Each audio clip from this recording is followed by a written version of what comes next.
스펙 제로. 정보 제로. 그야말로 취업 준비 제로. 2인 취준생을 위한 취업 정보쇼 취업을 취업을 부탁해. 네, 오늘도 취업의 문을 향해 힘차게 달려볼까요? 네, 먼저 저희와 함께 달려주실 분들 소개해드리겠습니다. 취향 저격수 양상국형, 취업 컨설턴트 홍기찬 쌤, 빅데이터 전문가 전민기쌤, 캠퍼스 특파원 홍단영 학생 나오셨습니다. 어서 오세요. 반갑습니다. 와, 우리도 단영 학생 오랜만에 나오셨는데 네. 또 어떻게 지내셨나요? 한 주 동안. 저는 공부하고 네. 또 신문도 읽고 신문이요? 네? 네. 오, 그렇군요. 오늘 퀴즈를 대비한 건가요? 그러니까요. 저번에 퀴즈 겸사겸사 했습니다. 네, 퀴즈를 좀 약간 잘 맞추려는 약간 그 포부가 좀 강했거든요. 맞아요. 네, 오늘 기대해 보도록 네. 하겠습니다. 자, 오늘도 취준생 여러분들을 응원하면서 취업 부탁 시작하도록 하겠습니다. 먼저 취준생이 알아야 할 시사성식 퀴즈 알아봐야겠죠? 네, 그날의 문제 출제자가 선정이 되면 퀴즈를 내주시고 나머지 출연자는 맞춰주시면 되겠습니다. 네. 단, 캠퍼스 특파원에게 우선권이 있다는 것만 기억해 두시길 바랍니다. 그럼 오늘의 출제자 누군가요? 누군가요? 누군가요? 아, 네, 오랜만에 전민기 쌤. 네, 받았군요. JMG. 자, 시작해 보겠습니다. 최근 북한의 이것 현대화를 위한 남북 공동조사에 대해 유엔 안전보장이사회와 미국이 대북 제재 예외 사항으로 인정했는데요. 이것은 무엇일까요? 힌트 있나요? 몇 글자인가요? 네 글자. 아, 네 글자. 두자고요. 두 자. 아니 근데 앞에 남북을 붙이면 네 글자지. 그렇죠. 네. 네. 맞습니다. 남북은 어디 아니, 뭐, 있는 너무 당연한 얘기 아닙니까? 뭐라 쓴 거야? 하셨어요? 다시 한번 설명해 주세요. 자, 맞아요? 힌트 있나요? 그러니까 아니 나는 좀 맞췄다니까. 쉽게 힌트를 드리면 아이 무식이들 앞에 무슨 이걸 힌트를 또 주고 있어. 그래요? 상국 씨 그러면은 아 진짜. 초성이라도 하나만 초성, 알려주세요. 초성 힌트. 네, 남북 빼고. 치읓. 맞습니다. 형 나 지금 의심했어? 의심했어. 나 진짜 의심을 해 그거를. 이거를 다시 치읓? 연결하는 철도! 연결하는 철도! 사업을 네, 너무 힌트가 쉬웠죠. 네, 철도. 오늘 라디오에서 들었거든요. 시간 줄 알았는데. 철도. 근데 사실은 이게 이제 유엔 제재라든지 미국 제재에 묶여가지고 네. 그러니까 어떤 물건이나 이런 것들을 가져다 줄 수 없게 돼 있잖아요. 근데 이제 유엔에서는 일단은 이것을 인정하기로 했습니다. 그렇군요. 그래서 예외를 해주기로 했어요. 그래서 북한 철도 현대를 위한 현지 남북 공동조사가 유엔 안전보장이사회 대북 제재뿐만 아니라 미국 독자 제재도 예외 인정을 받았습니다. 이로써 남북 철도 연결을 위한 공동조사에 필요한 여러 물자들의 대북 반출이 가능해져서 남북 철도 연결 사업을 시작할 수 있게 됐습니다. 네. 빠르면 그게 아마 올해 안으로 개통이 되는 맞아요. 걸로 저는 알고 있습니다. 예. 알겠습니다. 왜 그러세요? 좀 아는 체인 같아요. 아니에요. 근데 역시 상국이 형은 다 합니다. 브레인이에요, 브레인. 우리 단영 학생이 봤을 때 오늘의 난이도는 좀 어땠나요? 오늘의 난이도는 엄청 그렇게 어렵진 않았던 것 같습니다. 맞아요. 1번 문제 좀 맞추셨고 확실히 일주일 동안 실물 읽었던 게 도움이 도움이 됐던 것 되셨던 같네요. 것 같습니다. 네. 네, 좋습니다. 취업 준비 퀴즈 풀어봤고요. 이제 본격적으로 오늘의 기업에 대해서 만나보도록 하겠습니다. 화면으로 함께 하시죠.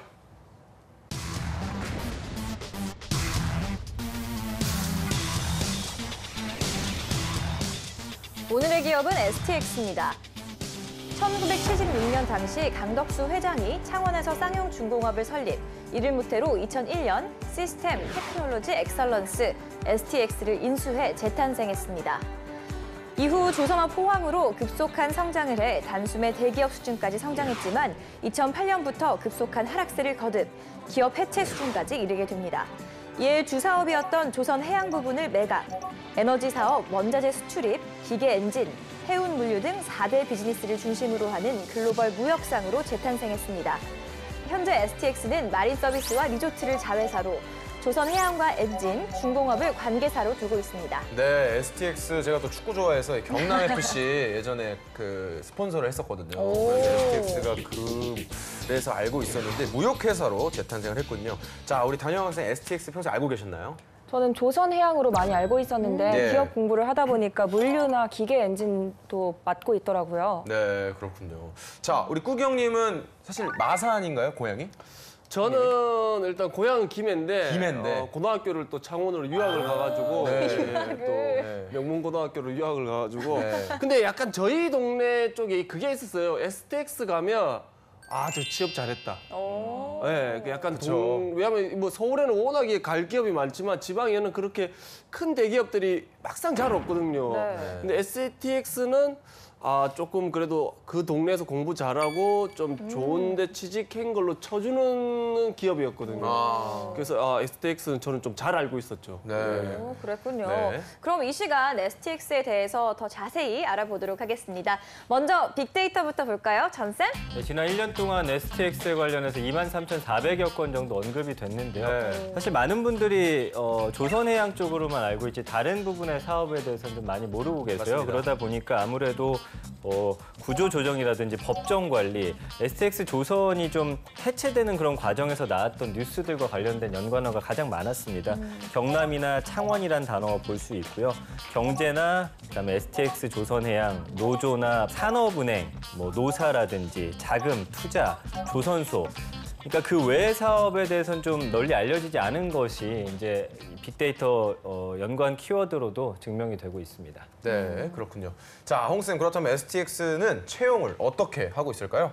실로 이제 오래간만에 채용이라고 볼 수 있을 거예요. 네. 과거 STX가 그 엔진에서 시작을 해서 조선, 그다음에 물류까지 수직 계열화를 완성하고 우리나라 10대 기업 안에도 들어올 만큼이나 성장세가 무서웠는데 조선업 구조조정과 함께 또 과도한 M&A 때문에 기업 그룹이 해체됐죠. 그리고 최근에 STX의 주인이 바뀌었어요. 우리가 오늘 이야기할 STX는 종합 상사로 이해하시면 됩니다. 그래서 수출입 관련된 다양한 사업들을 진행을 하고 있고요. 최근에 신입사원 공채가 열렸는데 재무직군, 그러니까 원화와 외화 이런 자금을 관리하고 수출입 지원 업무를 담당하는 직군, 그다음에 비철금속, 그다음에 철강, 그리고 기계물자, 에너지 등의 해외 트레이딩, 우리가 흔히 얘기하는 상사 영업사원들을 꿈꾸는 친구들이 있거든요. 그 친구들 대상으로 해외 영업 직군에 채용이 있었습니다. 근데 모집 인원은 사실 한 자리 숫자이기 때문에 채용 인원이 그다지 큰 상황은 못 됐다 이렇게 볼 수 있고요. 네. 오히려 경력직에서의 채용이 이번에 많았어요. 두 자릿수 채용이 있었는데 이때는 재무, 홍보, 전산 IT 직군, 그다음에 해외 영업도 금속 영업, 그다음에 기계물자, 에너지 영업, 신사업 개발. 그래서 상사가 진행하고 있는 일반적인 자원 트레이딩도 지금 트레이딩이 되는 그런 물자의 종류에 의거해서 직무가 세분화되고 있어요. 그래서 아주 세분화된 직군에서는 경력직 채용이 있었고 또 최근에 주인이 바뀌면서 일반 직군에서도 소소하게 채용이 늘어났다. 그래서 향후에는 또 이 기업의 성장세가 있을 것으로 예측되기 때문에 채용이 다음 시즌에는 더 활성화되지 않을까 그렇게 좀 예측되고 있습니다. 네. 그럼 본격적으로 기업에 대해서 알아보겠습니다. 먼저 떠도는 한간의 소문부터 확인해 봐야겠죠? 상국영. 프랑스에서 음료수를 판다고? 카드라. 예, 앞서 우리 말한 대로 STX가 조선에서 이제 무역으로 많이 바뀌었다고 했는데, 근데 그 주 사업이 음료를 팔고 있다고 합니다. 그래서 프랑스에서는 조선 무역보다는 우리 음료 회사로 유명하다고 합니다. 그래요? 예. 사실입니까? STX는 종합 상사이기 때문에 지금 취급하는 물자들의 종류가 아주 다양해요. 실제로 네. 사업 부분이 에너지 사업, 그다음에 원자재, 그리고 기계 엔진 사업, 그다음에 해운과 물류 사업을 진행하고 있는데 실제로 매출 비중의 약 한 80%는 원자재 수출입이 많습니다. 근데 기본적인 원자재 외적으로도 이런 소비재 제품에 대해서도 최근에는 투자를 하고 있어요. 그래서 프랑스에서 이 유기농 식품 판매량이 지난 10년 동안 약 한 278% 이렇게 증가했다고 하거든요. 그래서 요 유로 시장에 우리나라가 이제 메시리라는 브랜드를 만들어서 유기농 음료 시장에 진출을 하는 거죠. 그러니까 어찌 보면 이런 좀 프리미엄급의 음료라고 하면 우리가 수입을 많이 하는 상황인데 역으로 우리나라의 좀 좋은 퀄리티의 제품들을 판매하는 그런 기회를 잡습니다. 상사에 도전하는 친구들은 종합 상사는 내가 물건을 만들지는 않아요. 그런데 트레이딩을 이용해가지고 돈 되는 사업은 거의 다 한다고 보시면 돼요. 그러니까 지금 이런 음료에서부터 기본적인 원자재에 이르기까지 저가의 물건을 매입을 해서 고가의 물건을 판매하는 이런 마진 사업을 진행하고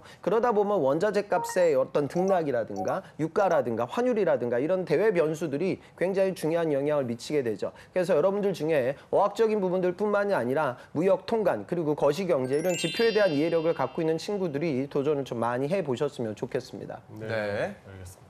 자, 그럼 STX 직원들 연봉 어떻게 됩니까? 네, 자플래닛이 올해 5월에 공개한 자료를 보니까 평균 연봉이 5,328만 원입니다. 사원이 4,423만 원, 대리가 4,814만 원, 그리고 과장이 5,788만 원, 차장이 7,164만 원, 그리고 부장이 8,711만 원을 받고 있습니다. 네.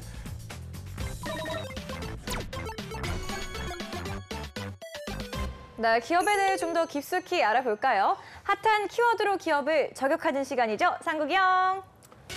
네, 키워드를 통해서 기업을 저격해 보도록 하겠습니다. 꾸기의 해시태그! 첫 번째 해시태그 보도록 하겠습니다. 짜잔! 짜잔.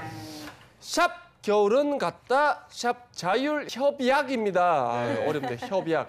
자, 우리 STX가 큰 위기를 겪었다고 했는데 근데 생각보다 또 빨리 위기를 또 극복하고 있다고 합니다. 우리 임직원의 희생과 노력 덕분에 제도약을 빨리 좀 시작하고 있다고 합니다. 자, 우선 사업이 어떻게 정리됐는지 한번 볼까요, 전쌤? 네, 2013년 5월에 채권단 공동관리 체제를 맺었습니다. 자율협약을 맺게 된 건데요. 이것은 뭘 의미하냐면 독자적인 수익 구조를 갖추게 됐다 이렇게 보시면 될 것 같아요. STX 에너지를 매각했고 STX 조선해양, 고성 조선해양, STX 펜오션을 계열사에서 제외시켰어요. 몸집을 확 줄였습니다. 그러니까 아까 홍 쌤께서도 말씀해 주셨듯이 공격적인 M&A를 통해서 몸집을 너무 불려왔었거든요. 그 외에도 주식회사 1승이라든지 흥국저축은행, 제일종합기술, STX 엔진 그 외에도 여러 가지 회사들이 있는데 이것들을 다 제외시키고 이제는 알짜배기만 남겨가지고 살아남기 위한 그런 노력들을 해왔고요. 그리고 이 독자적인 수익 구조를 갖춘 무역상사로서 변모를 통해서 노력을 해왔고 채권단이 지난 1월부터 회사를 매각했는데 2017년 인분기 경영실적 개선하고 기업가치 증대로 인해서 매각을 보류하기로 했습니다. 그러니까 이런 어떤 성과들을 내고 있고 좀 차차 나아지고 있다라고 판단했기 때문에 이제는 조금씩 좋은 흐름으로 가지 않을까 예상을 해봅니다. 네. 그럼 이제 STX가 완전히 좀 위기를 넘겼다 이렇게 봐도 될까요, 홍쌤?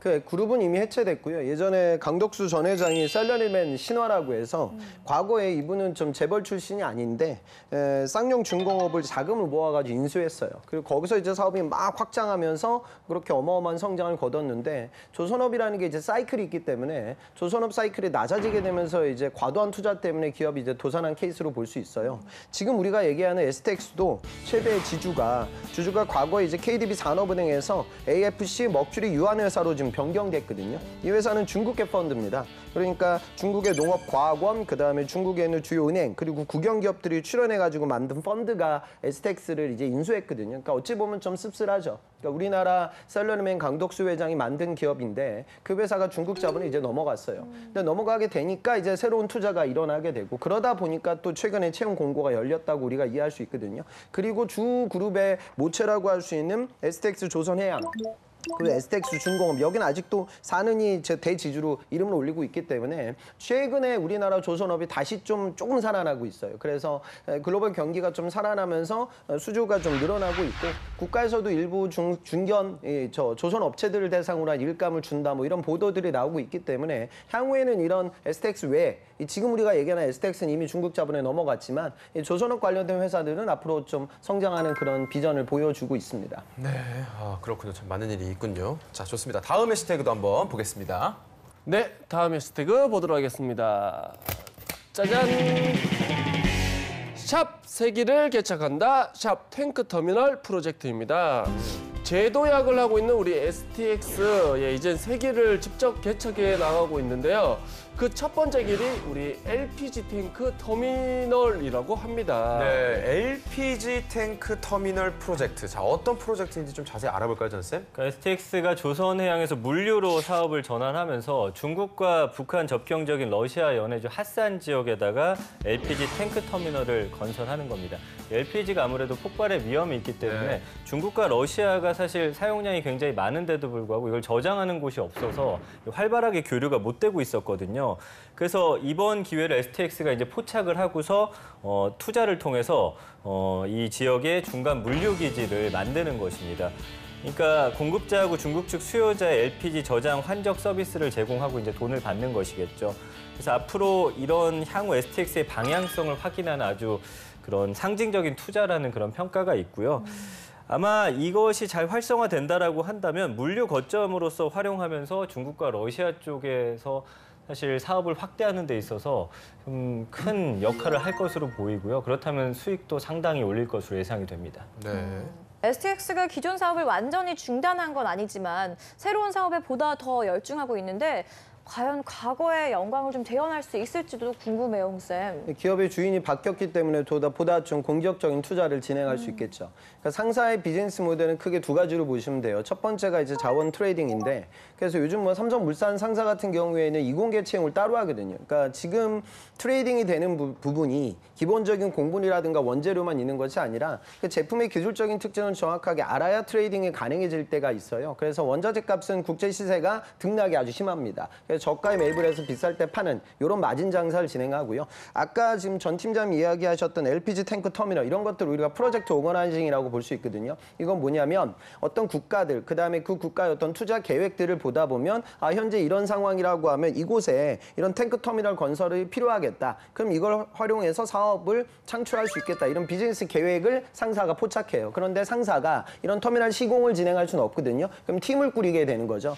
어떤 건설사도 들어와 엔지니어링 회사도 들어와. 그럼 해외 정부, 어떤 민간 단체와의 딜을 따내고 거기서 이제 수익을 창출하는 모델이죠. 상사는 이 맨파워가 그래서 굉장히 중요합니다. 그래서 이런 부분들은 내가 물건을 갖고 그 생품을 제조해서 판매해서 수익을 창출하는 것이 아니라 글로벌 시장을 넓게 바라보면서 거기서 사업의 기회를 포착하게 되죠. 그런데 이런 수주가 이루어지기 위해서는 STX가 갖고 있는 자본에 대한 안정성이 굉장히 중요해요. 그런데 이제는 좀 튼튼한 주인이, 물론 비록 중국계이지만 주인이 바뀌게 되면 해당 국가라든가 그 클라이언트 측에서도 아 이제 어느 정도 사업을 안정적으로 진행할 수 있겠다. 이런 신뢰감이 올라가면 다른 상사들과의 경쟁에서 우위의 위치를 잡을 수가 있을 거예요. 그래서 그런 부분들이 상사에서는 매우 중요하게 구직자들도 그런 비즈니스 플랜, 아까 단영 학생이 뭐 신문 본다 이런 얘기를 했는데 상사맨들은 항상 그런 것들 눈여겨 살펴보고 코트라, 키타 이런 사이트에 들어가면 국제 시세, 원자재 값의 등락의 정보들이 있습니다. 그래서 구직자들도 그런 부분들 좀 시간 날 때 살펴보면 상사맨이 될 수 있는 길이 좀 더 확률이 올라간다 생각이 가능하죠. 네. 이번엔 내일은 영업왕입니다. 오늘 소개한 기업의 제품 중 한 가지를 캠퍼스 특파원이 판매를 하는 건데요. 영업의 기본은 제품에 대한 철저한 분석과 참신한 홍보 아이디어겠죠. 단영 학생이 STX 제품 중에서 어떤 제품을 선택을 했는지 지금부터 소개해 주시죠. 네, 제가 오늘 가져온 제품은 STX의 안티 드론 사업입니다. 일명 드론 잡는 드론으로 볼 수가 있는데요. 최근 드론 시장이 활성화되면서 이 드론이 악영향을 끼치는 것도 많아졌습니다. 이런 악영향을 좀 완화시키기 위해서 STX가 내놓은 사업입니다. 크게 두 가지로 나눠볼 수가 있을 것 같은데요. 일단 탐지하고 식별 무력화, 이게 기본 개념입니다. 일단 첫 번째는 드론 탐지 레이더 시스템과 두 번째, 전파 교란 무인기 무력화 시스템입니다. 좀 말이 어려운데요. 간단하게 설명해보면요. 첫 번째는 레이더와 영상, 음향, 그리고 라디오 주파수까지 함께 연동을 해서 드론을 탐지하는 겁니다. 최대 탐지 거리가 3km고 드론을 탐지했을 때 좀 나쁜 영향을 미친다 이런 걸 보면 문자나 메시지로 알려줍니다. 그리고 두 번째는 드론 탐지 후 무력화시키는 시스템인데요. 드론 교신을 교란을 하면 그 자리에서 착륙을 시키거나 아니면 이륙한 지점까지 다시 회동을 시키는 것을 말합니다. 그런데 왜 STX냐 이런 게 궁금하실 것 같아요. 최근 드론 제조업체가 많이 늘어나면서 미국의 드론실드라든지 영국의 브라이터라든지 많은 드론 제조업체가 많아졌는데 이런 제품들은 레이더 기반 단일 시스템입니다. 그래서 좀 적어도 탐지가 어렵고 탐지 정확도도 좀 떨어지는 경우가 많은데 STX 같은 경우는 음향이나 또 라디오 주파수까지 연동하기 때문에 좀 정확하게 탐지가 가능합니다. 또 보안이 강점이어서 2016년에는 오바마 대통령이 베를린 장벽에 갔을 때 이 STX 드론을 사용하기도 했고 2017년에는 스위스 다보스 포럼에서도 사용을 했습니다. 알겠습니다. 잘 들었습니다. 잘 들었습니다. 일단은 우리 저는 들으셨나요? 일단 다른 기업들은 이걸 또 판매를 하는지 아니면 네. 다른 기업들의 가격은 어떻게 되는지 맞아요. 그런 정보가 왜냐면 뭐 굉장히 좀 복잡하게 만들어져 있을 것 네. 같아서 비싸지 않을까? 그 생각이 먼저 들었어요. 맞아요. 비쌀 것 같은 생각도 들었고 분명히 이제 경쟁 업체가 네, 있기 때문에 맞아요. 그거에 대한 좀 조사도 좀 필요해 보였습니다. 혹시 전 쌤께서는 어떻게 들으셨나요? 글쎄요, 뭐 잘 모르는 사업이다 보니까 내용을 듣는 데 있어서 좀 어려움이 없지 않아 있었는데 그래도 쉽게 풀어서 얘기하려는 그런 노력들은 좀 전달이 잘 된 것 같아요. 좀 길지 않았나 싶습니다. 그러니까 네. 사실은 정보가 너무 많을 때는 이걸 요약하는 것도 능력인 것 같아요. 꼭 필요한 정보와 그렇지 않은 정보를 좀 분류해내는 연습이 좀 필요할 것 같고요.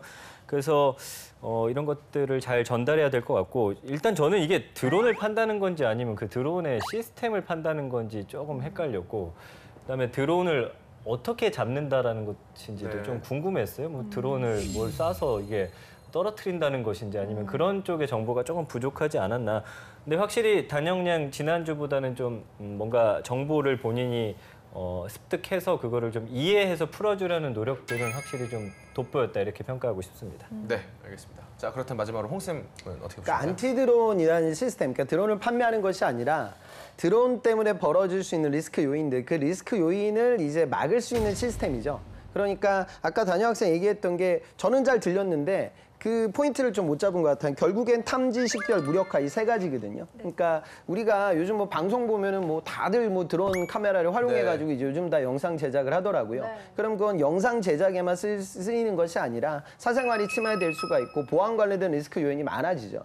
과거에는 벽을 세우고 출입 시스템만 정확하게 잡으면 보안이 이루어졌는데 언제든지 드론이 와가지고 이제 촬영을 할 수 있는 시대로 거듭나고 있잖아요. 그러면 그 드론들을 이 사이즈가 작고 그때그때 기술적 규격들이 달라지니까 정확하게 센싱, 탐지하는 게 중요하고요. 그다음 식별을 통해서 이게 리스크가 있는 드론이라는 걸 찾아내는 작업도 중요하고요. 제일 중요한 건 무력화시키는 거죠. 그러니까 무력화시키는데 아마 전파 관련된 이야기가 나왔거든요. 결국에는 물리적인 기법을 활용하는 것이 아니라 전기, 전자, 회로적인 부분들을 활용해가지고 드론을 무력화시키는 기술이기에 그러니까 아마 예시를 좀 들었으면 좋겠어요. 그러니까 지금 뭐 예를 들어 경호업체라든가 보안업체라고 하면 지금 뭐 우리나라 아주 유명한 셀럽들 그다음에 한류 스타들 그 스타들의 사생활을 보호하는 기능이 중요할 것이고 또 우리 기업이 안보를 굉장히 보안을 굉장히 중요시 생각하는 회사라고 하면 회사 내부적인 어떤 지금 설계가 이루어지는 과정이 외부에 유출되지 않아야 되는 부분이 필요하다. 그런데 과거에는 보안이 이러했기 때문에 드론에 대한 리스크 요인이 없었는데 최근에는 드론 때문에 이런 문제가 벌어질 것이다. 따라서 우리는 아까 본인이 얘기했던 탐지, 식별, 무력화라는 기능을 활용해가지고 서비스를 어떻게 제공할 것이다 라는 플로우로 좀 흘러가야 되거든요. 그래서 신규 비즈니스라든가 틈새 시장을 공략하는 비즈니스 모델은 여러분들 면접장에서 또는 그 클라이언트들한테 얘기할 때도 그 고객이 미처 이걸 내 필요성을 느끼지 못할 때가 있어요. 그러면 그 사업을 예시를 하고 당신들의 사업이 이러한데 보안 관련된 이런 리스크 요인이 최근 생기고 있다. IoT 때문에 비즈니스 모델에 대한 예시를 들면서 지금 발표가 이루어지면 보다 좀 귀를 잘 열게 만들 수 있을 것 같습니다. 네, 잘 들었습니다. 네. 이번엔 실전 면접 기출 문제를 풀어보도록 하겠습니다. 상국이 형. 자, 그리고 10만 불을 깎아야 하는 상황인데 공급자가 깎아주지 않는다. 그럼 어떻게 할 것입니까? 저는 협상을 할 것 같습니다. 100만 불을 깎아주면 우리 회사에서 원하는 계약 조건이 있으면 어느 정도 많이 들어주겠다. 혹은 뭐 필요한 거나 갖고 싶은 거 이런 것을 많이 맞춰주겠다라고 협상을 할 것 같은데 최대한 손해를 줄이는 상황에서 비등비등하게 윈윈하는 전략을 찾겠습니다. 그러니까 이거는 모든 영업사원들이 알았으면 하는 부분인데요. 예를 들어 제가 구매하는 사람이고 상국 씨가 판매하는 사람이에요. 그럼 상국 씨는 당연히 나에게 비싸게 팔려고 할 거고요. 구매를 하는 저희 입장에서는 싸게 사려고 해요. 그러니까 비즈니스에서 가장 중요한 건 뭐냐면 비대칭 카드가 많아야 돼요. 그러니까 근본 계약을 할 때 내가 이번에 싸게 좀 산다. 그러면 상국이 너는 손해잖아. 대신 너한테 내가 다른 카드를 줄게. 이거는 이번 계약과는 무관한 건인데 이거 받아두면 나중에 너 사업할 때 많은 보탬이 될 거야. 그러니까 이런 비대칭 카드를 많이 활용해가지고 계약 체결이 이루어지고요. 그다음에 비즈니스라는 건 한 번의 계약으로 끝나지 않습니다. 추후 또 다른 계약이 이루어질 수 있겠죠. 그러니까 이번에는 우리가 좀 손해를 본다 치더라도 다음번에 좀 옵션을 줄 수 있는 그런 프로모션을 같이 이행을 해요. 그래서 결국 영업을 하거나 구매를 하거나 승자는 누구냐 더 많이 아는 사람이에요. 그러니까 이런 비대칭 카드의 필요성이 지금 나에게는 이게 필요 없는 카드지만 상국이가 이걸 가지면 이 친구한테 괜찮은 거야 라는 정보를 더 누가 많이 아냐, 이게 싸움이거든요. 그래서 글로벌 비즈니스가 이루어질 때는 그 클라이언트의 상황을 내가 판매하는 제품을 사가서 이 사람이 어디다 쓰냐 그것만 알아서는 안 되는 거죠. 다른 부분들까지 많이 알고 있어야 또 다른 옵션을 제안할 수 있고 더 좋은 계약의 컨디션을 내가 끌어낼 수 있어요. 그래서 영업사원들은 어찌 보면 영업은 종합예술이다라고 이야기를 하고 있습니다. 알겠습니다. 자, 마지막 질문입니다. 주위 사람들이 자신을 어떻게 평가할 것 같습니까? 저는 책임감 있다고 평가받은 적이 있습니다. 제가 1년간 회사 생활을 한 적이 있었는데요. 퇴사를 앞둔 시간이었습니다. 퇴사일도 정해졌고 또 서류상으로도 절차가 거의 다 마무리된 상태였습니다. 또 후임자도 뽑아놓은 상태여서 저는 인수인계까지 마치고 이제 퇴사일이 정말 이틀 그 정도밖에 남지 않았습니다. 그런데 마지막인 날에 제가 퇴사를 하고 후임이 출근을 하지 않았습니다. 그런데 서류상으로 보나 저는 인수인계까지 다 마쳤기 때문에 그냥 퇴사를 해도 되는 상황이었는데요. 저는 어쨌든 1년간 몸을 담은 회사였고 마무리를 잘 하고 나가고 싶어서 후임자를 다시 뽑고 인수인계를 마치고 나갔습니다. 그때 다른 사람들이 저에게 책임감이 있다고 말한 적이 있습니다. 좋은 소재거든요. 근데 얘기를 할 때는 조금 더 두갈식으로 임팩트 있게 얘기했으면 좋겠어요. 그러니까 지금 이야기가 너무 길어지니까 책임감이 있다. 이건 되게 좀 식상한 소재예요. 그래서 저는 책임감이 있다. 그럼 면접관이 식상해 하겠죠? 그래서 바로 그 얘기를 해야 돼요. 퇴직한 다음 날도 저는 출근했던 사람입니다. 라고 이제 귀를 열어놔야 돼요.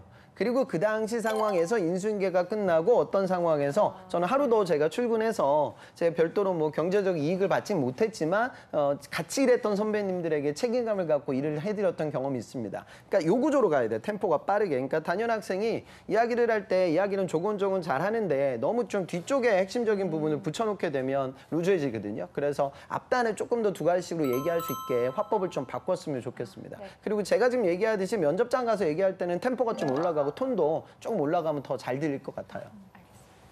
네, 이렇게 실전 면접까지 마무리하면서 지금까지 STX에 관해 알아봤는데요. 단영 학생 어떤 매력을 느꼈나요? 저는 면접 질문도 생각해보고 또 많은 정보도 알 수 있어서 유익했던 시간이었습니다. 네, 좋습니다. 자, 그렇다면 홍쌤의 또 꿀팁도 빠질 수 없겠죠? 그러니까 상사를 도전하는 친구들은 만만치 않은 친구들이거든요. 종합상사에 대한 꿈을 갖고 상사 매너에 대한 꿈을 갖고 있는 친구들은 영어는 이제 거의 완벽해야 돼요. 그러니까 실제로 PT 면접장 가면은 영어로 발표를 시킬 때도 많고요. 그다음에 영어 면접이 없어도 임원분들이 영어를 언제든지 시킬 수 있단 말이죠. 그래서 기본 영어에 대한 베이스는 좀 가져가세요. 상사면이라고 하면. 그리고 이제 본인이 갖고 있는 제2 외국어가 있다 하면 그 부분에 대한 강점도 어필이 가능하고 그다음에 상사는 미생 드라마 여러분들 봤던 거 기억나죠? 거기도 결국 포스코 대오를 배경으로 삼아서 찍었던 드라마거든요. 그러니까 실제 어떤 발로 뛰는 영업사원으로서의 자질이 필요해요. 실제로 재래시장 가서 물건을 볼 줄도 알아야 되고 아주 낯선 이머징 마켓에 가서 그 시장에 필요한 사업의 그 기회를 뽑아낼 수 있는 그런 발로 뛸 수 있는 현장형 자질도 필요합니다. 그래서 어학과 영업적 자질을 가장 많이 보는 직군, 그리고 아까 제가 말씀드린 거시경제, 그리고 무역 프로세스에 대한 이해가 부가적인 요소, 이 네 가지에 좀 포인트를 맞춰서 상사 매너로서의 꿈을 좀 키우셨으면 좋겠습니다. 네, 홍쌤 좋은 말씀 감사합니다. 자, 취업 부탁해 지금까지 STX에 대해서 얘기를 나눠봤고요. 잠시 후 2부에서 또 다른 기업 만나보도록 하겠습니다. 좀 이따 만나요.